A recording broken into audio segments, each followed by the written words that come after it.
Welcome to Networking Unleashed Building Profitable Connections, the show where relationships create opportunity, leadership creates influence, and purpose creates lasting impact.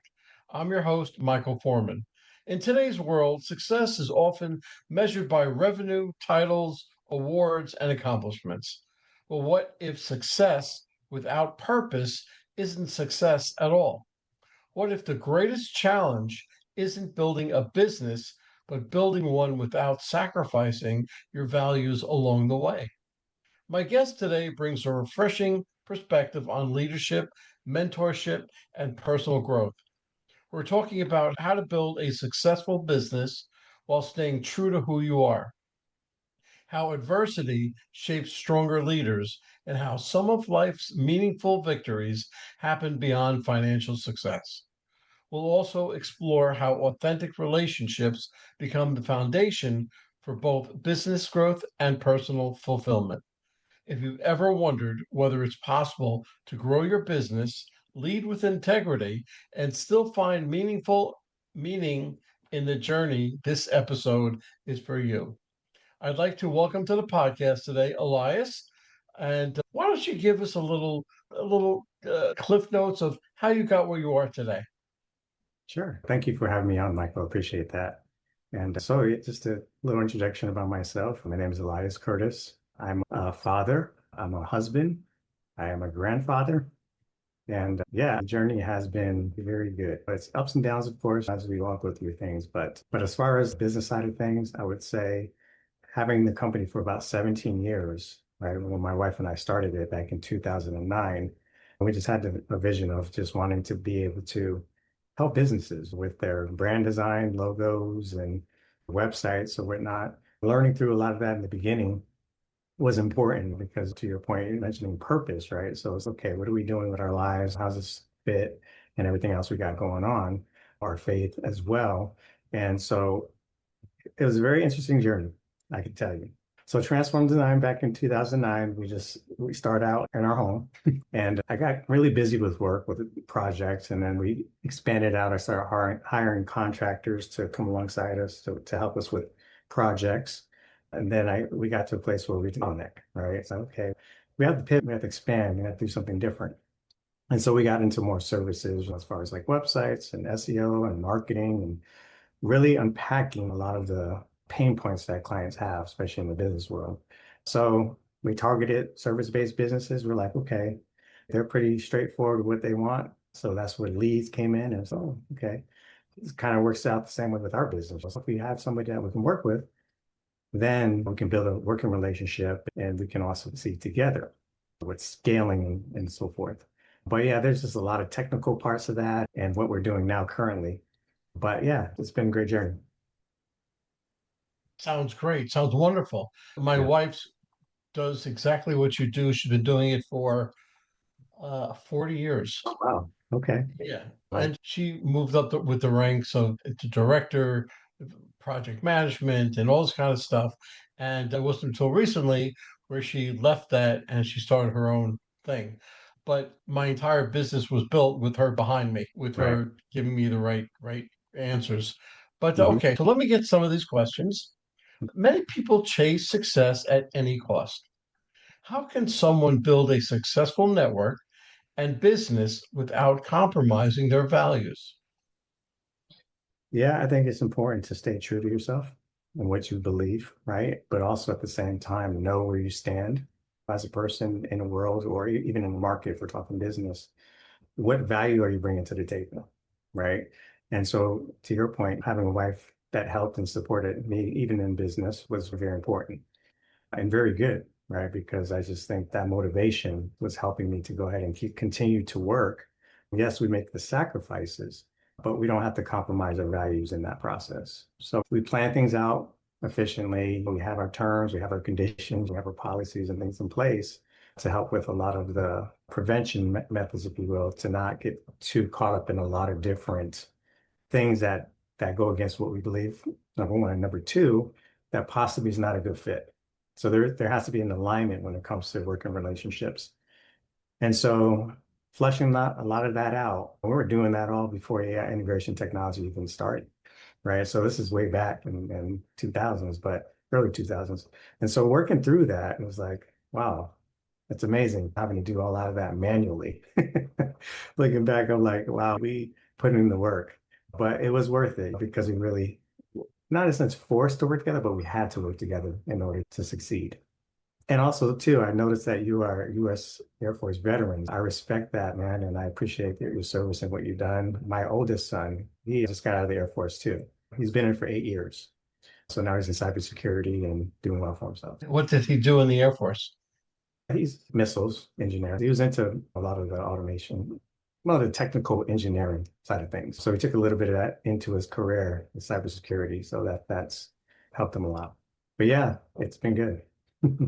Yeah, I was in for 9 years, and Okay. I came out as a master sergeant. I was a security policeman, so Wow. I got to see all sorts of things. But so, how do you handle, because you work with your wife, Yeah. how do you handle that work life balance? How do you balance that? So it helps that we do work together. And so expectations are understood as far as what our role and responsibility is, as far as especially in the home or in the business side of things. And so it really is being in agreement with what's important, setting goals, setting expectations. We share same values and beliefs, so that helps a lot. And then just working through a lot of that as well. So as far as disconnecting the two, as far as a clean cut, you have to be intentional, right? I have to, I speak for myself, plan date nights, got to get away from the business, go travel, whether you do a spa day or go out to a nice restaurant and just travel, just do different things, get away from the day-to-day work ethic. Because especially as business owners, we love to just jump into it and just work hard and then, oh man, we lose track of time. So Forget about everything else. Forget about everything else. You we're jump just in, and before you know it, it's 11 o'clock at night, right, exactly. and So you it's know like, where did they go? I know, and it does affect the marriage, it does affect the home, and yeah, so it's definitely that balance for sure. And that Does communication has to be open. Absolutely. absolutely, absolutely. How do personal values influence the types of relationships you build and the opportunities you attract? Yeah, first and foremost, as a believer in the Lord Jesus Christ, our faith is essential, right? So when I'm working and I'm dealing with relationships or dealing with anyone at all, it's God first, right? My responsibility is to do good to everyone, everybody, and to walk in love and walk in respect in that. So it's not always good and it's not always right, especially when it comes to working relationships. So I think setting expectations and just having that open communication with anyone, saying, look, we may not share the same values, we may not even share the same beliefs, we may not even share the same goals, but how can we work together to do something that's worthwhile in order to move this thing forward? So I'm always open to discussions about that without having to argue and debate, but to have a healthy conversation. Yeah, I think that's Yeah. important. Are you I You're younger than I am, but I can tell.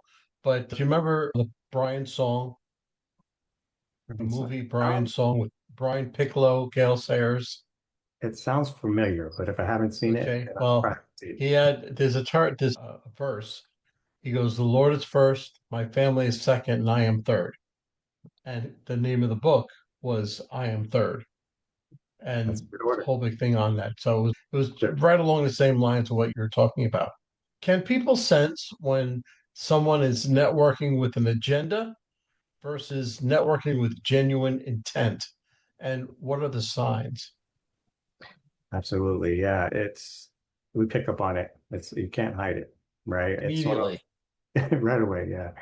So they know if you're in it for the money, for just the sales, or they know that you're in it for them, right? So we always make it our aim to help others and to meet them where they're at, to close gaps, to fix systems, to really do high quality work for our client base. And so genuine of it is so important. Knowing people is very important. That's like the first step, right? You gotta get to know them first, right? And so listening helps a lot just to understand where they're coming from and try and just do what you can, do your best to work through that. If you get to a place where it's, we've done everything, we've talked about a lot of things, but yet things are just not working out, then that's a discussion that has to be had too. It's Yeah, hard. it's cool. When you go to a networking event, Yeah. it's called having a servant's heart. You're Right. looking to give and not looking for to receive. You're Right. looking to say, okay, how can I help whomever I'm talking to? How can I help you? And there's, of course, there's a whole sequence of how you get to that point. First, you listen intently, you answer what they're saying, you're always concentrating on them. There's an 80-20 rule. 80% they should talk, 20% you should talk. And Yep. that 20% should be thinking of questions to ask the 80%. Right. So it's all about them. And by doing that, you'll get so much more out of it. Yeah. Yep. You've experienced adversity. Mhm. How have life's challenges changed the way you build trust and connect with people? Yeah, it's just having a heart for people. It's you go through your own struggles, your own pains, and your own suffering, but it's understanding that no matter how bad it feels, right? It's like we're not alone, even though we may feel it. But it is also something that is important to reach out. To your point, give is better to give than to receive. So it's always putting the other person above you, which is humbling, right? It's a humility thing, but it is a virtue that is worth pursuing. And it does serve its purpose in helping people to understand, okay, this person was actually for me, not against me, right? But adversity, yeah, we've tasted it so many times in so many different ways, right? Trials and tribulation, but whether it's caring for someone who's suffering or going through financial hardship, I can tell you in the beginning of our business was rough. I don't think we even made that much money in the first 2 years. And then it's really just working hard and overtime and just to get to that place where, okay, we can now live off our business revenue now without having to go back to the 9 to 5 job, right? And then over time, by the grace of God, it just went up and up. And then, of course, it dipped and we went through COVID and all this other stuff. But yet, we're still here. And so I'm thankful for that. Yeah, I did it backwards way. I was in the Air Force. I came out, I started my own business. I had restaurants, pizzerias, ice cream stores, all of that. And I got rid of all that and went corporate for about 15 years. And then I said, no, I'm going to stop that and go back on my own. So I kind of left the corporate world and went back on my own. And I'm 100% happier for it. Yeah. I can't work for anybody else. I think I'm too old, but Yeah. um, There's a lot of things changing out there too. So a lot of appreciate things it. change. What role has mentorship played in Mhm. your journey? And how can professionals intentionally build relationships with mentors? Yeah, influence is leadership. So it's like you look for people who is, wow, okay, they're doing very well. So there's always a model to look at. For me in my church, our lead pastor, he's done a great job by the grace of God to pour into my life, especially during the dark times, if you will. And it's just changed me tremendously going through that process. And so, yeah, it's being mentored, or in the church, we call it discipleship. It's being mentored, but it's also being in a position to mentor others, right? So it's like I'm being mentored. Okay, so who else can I mentor? So it should carry over from generation to generation. And I think for the younger people in your audience, I would say trust. Trust is huge. Right? If you can build trust with people and they follow you and they believe what you're doing is worthwhile, then that's it, right? At least in the beginning. And I've seen that proven time and time again, even in the business context. When clients were leaving 5-star reviews left and right all over the place over the years, it's okay. We've proven that we can do great work, right? Now they're putting a face to the work. It's okay, he's done very well, then maybe perhaps we'll follow him, but others won't, right? Not everybody will do it, but that's part of it. And so we just want to be able to show what goodness looks like, what trust looks like, and where we can go, which is a good place. Yeah, trust is a major factor. Yeah, You never stop learning. right. Now, if you're lucky, I'm fortunate, I have a mentor, and I'm an executive business coach. Sure. And here I am being coached by somebody else. And so I'm Right. always looking for it. Now, I have a number of students, but I don't, you never want to stop learning. You never want to stop learning a different way. And you always have to be humble. And no matter how big and bad you get, You always have to remember where you came from. It's I think that mentoring is so important to me because I see where somebody else is thinking.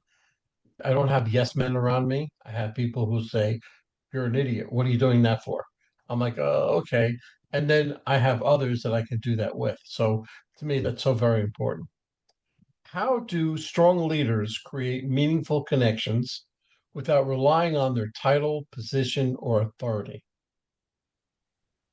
Goes back to humility, right? It takes us right back there again because it's like we're not doing this for accolades and titles and recognition and applauses of people and the fame, which the world can give you, and you can receive that and try to push yourself up there. But I strongly believe in the more strength, right? And so if God's building in us and allowing this to take place, then I'm just like, that's where he gets all the glory. And I just trust him and thank him for it. Right. So that's where we're heading, right? So staying humble. Absolutely. Yeah. Okay, absolutely. Good piece of advice. What happens when someone's definition of success is based solely on achievement or financial results? And how does that affect relationships? Yeah, I think it comes down to the heart behind it. But that's the goal is to be famous and to get accolades and to have success. And people are not part of that equation and care for them and doing well for them, then that's a very short-sighted thinking, right? It's very small, and even though it may be grandiose in one's mind, it's very short thinking, or short-sighted, if you will. So yeah, it's more than that, right? It comes down to significance, comes down to value, and it also comes down to purpose. So, and then ultimately legacy, right? So if I pass away, what am I leaving behind? What are people going to remember me by? So, I'm intentional when it comes to that, at least nowadays. It wasn't always that way Of because, course not. I was very selfish for a long time. So it's like I think about me, right? Well, you got older, you got wiser, and certain things had to happen to you. I'm a Right. firm believer everything happens for a reason. You are Yes. where you are today because of who you were yesterday. Right. And you had to get through that to get to be the person who you are today. Right. So it's very important. So, when somebody asks you if you would have changed this or that in your life, how would you like that could happen? I said, well, if it changes the way that I am right now, don't do it.